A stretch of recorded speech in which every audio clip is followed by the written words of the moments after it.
In the late 1950s, if there was an American automaker that made people believe the future is parked right out in the driveway, it was often Chrysler. While many rivals were still caught between luxury and safety, Chrysler stepped forward like a daredevil with big dreams. Long bodies, low stances, gleaming chrome, bold character lines, and details that evoked aircraft and rockets. Heat toward the rear. There was a proposal that pushed the license plate mounting area completely to the left instead of keeping it centered. It's a small detail, but with a powerful effect because the rear of a car is usually where properness is expressed. Balanced on both sides, dead music center. Tidy, like a signature of control. Stepping out of the design studio and straight onto the street, the story starts to get more painful. Because here, nothing is just a fun experiment anymore. The first model is the Valiant, an economy line. Literally a grocery getter, a budget car, a car for people who wanted something compact for everyday driving. The body character lines don't work together. From one angle you see curves, and elsewhere you see crisp straight lines as if each body panel belonged to a different sketch, especially in the wagon version that hybrid nature shows most clearly. The body tries to be soft to look modern, while also trying to be boxy to haul cargo. And the result is a car that looks like it's hesitating, unsure of what it wants to be. Set next to a rival like the Ford Falcon, what stands out right away isn't power or practicality, but the gap in philosophy. The Falcon is simple, straight, easy on the eyes, while the Valiant makes you work to get used to it. And an economy car is rarely allowed to demand that from its customers. The second model is the 1961 Plymouth, a textbook example of the plucked chicken phenomenon when the tail fins vanished abruptly. The body and rear feel like they've had the very thing that once gave them stance pulled away, and what's left is a shape that looks a bit empty. But the front end goes the opposite direction, as if trying to compensate with a more aggressive face. The grille gives the impression of a dog growling. That kind of sinister grin that makes you both curious and slightly wary. There's an interesting detail many people like to joke about. The grille shape feels similar to the hourglass style that would only become common decades later on some modern luxury cars. And then, as your eyes slide to the back, the plucked feeling returns. The rear end looks hollow. The tail lights are pushed out to the sides as if the designer removed the main stage in the center before having time to build a new one.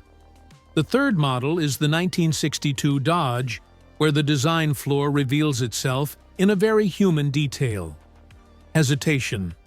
The dual headlight arrangement on the 1962 Dodge feels like it couldn't decide whether to sit inside or outside the grille.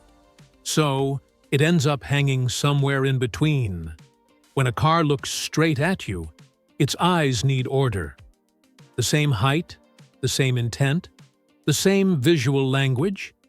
Here, the height and placement make the face look like it's scowling, angry, ready to pick a fight with the whole world.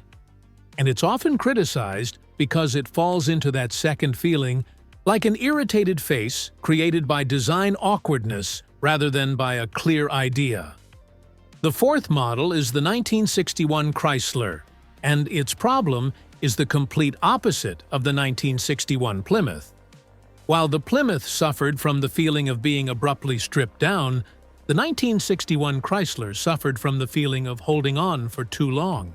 It still kept massive tail fins while the rest of the world was turning toward cleaner, more streamlined shapes. The result was a car that looked painfully outdated, as if it belonged to 1957 more than to 1961. This is the kind of mistake that makes an automaker lose credibility the fastest. Not because the car is ugly, but because it makes people feel the brand is living slower than its era. And the fifth model, also considered the worst on this list, is the 1961 Imperial. If we have to describe it with a phrase exactly as in the outline, it's a train wreck of multiple decades crashing into each other on the same body. It carries elements of the 1950s, tail fins and jet-inspired tail lights, once a symbol of the space-age era. It also tried to wear a few traits of the 1960s, a square, stern SE pillar carrying that newer, boxy feel. But the irony is that the square C-pillar doesn't match the rounded roof dome, creating a tonal mismatch right along the car's horizon line. And as if that still weren't enough, the 1961 Imperial also carries a detail that makes it both luxurious and bizarre. Freestanding classic-style headlights evoking a kind of retro note reminiscent of the 1930s, and the consequences came fast and cold. Customers turned away, showrooms struggled to sell, sales fell, and confidence in the old design direction began to crack. In that situation, Chrysler was forced to find an answer that was no longer a stopgap, but a root-level change. In 1961, Virgil Exner was removed from his position of design authority. This was a pivotal moment, not just the firing of a designer, but an admission that the jet future era had passed its time. The person who replaced Exner was Elwood Engel, and that choice wasn't accidental. Engel was the name tied to the car that had become the benchmark of the new taste, the 1961 Lincoln. If Exner was a man of curves, drama, and motion, then Engel was a man of order, straight lines, and calm restraint.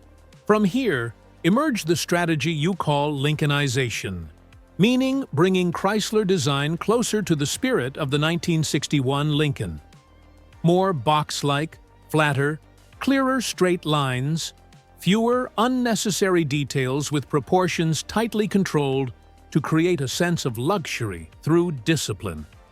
Instead of trying to make cars look like flying objects, Chrysler began making cars look like solid architectural forms. Instead of using tail fins and jet-inspired details to make an impression, they shifted to clean body panels, sharp but restrained character lines, and a calm, composed stance to project authority. As a result, just a few years later, by around 1965, you could see very clearly the return to normal in the way the market wanted. Chrysler cars by then looked cleaner, more formal, less controversial, and most importantly, more of their time. Many people even remarked that Chrysler at that point carried a distinctly Lincoln-like presence, not only because of the shared direction of straight lines and blocky forms, but because of the same kind of character, luxury through restraint. When the story closes with Chrysler returning to normal, I always get a strange feeling like you've just stepped out of an old movie theater where the film isn't perfect. Some parts even make you wubbies, but you still can't forget a single frame. Because those strange Chrysler cars of the early 1960s, in the end, aren't just cars. They're traces of a period when Detroit dared to gamble, dared to experiment, dared to make things unlike anyone else, even if the price was being mocked by the market. And now, I want to ask you a very direct question, because it's the kind of question classic car people never stop arguing about. Would you rather drive a car that's boring but beautiful? The kind of properly beautiful car that gets praised everywhere for its refinement? Or would you rather drive a car that's ugly but impossible to ignore? The kind where the moment you park it, people have to stop and take a second look just to make sure their eyes aren't playing tricks on them. If you like this kind of story, hit like and subscribe to the channel because in the next episode we'll step into another chapter of Detroit.